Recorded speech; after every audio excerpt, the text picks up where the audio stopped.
Okay, this is the next day. We've got everything done. What we're going to do now is it's all been put together, and I did start the engine, but it has a rough idle.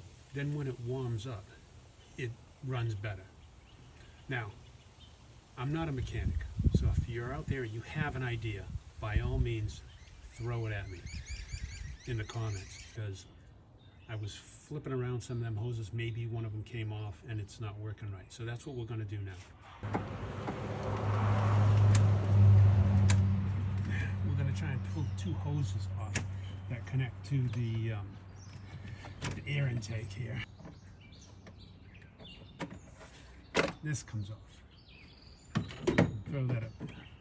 Here's all your throttle bodies, which we're gonna be cleaning that up too, because it does stick a little bit. That looks like crap in there. Holy shit. That looks dirty. But I don't want to spray anything inside there until I know exactly what's. Okay. I think I solved it. You can hear it running in the background. It's actually running extremely well right now. What I think happened was that when I pushed the throttle, it was sticking inside.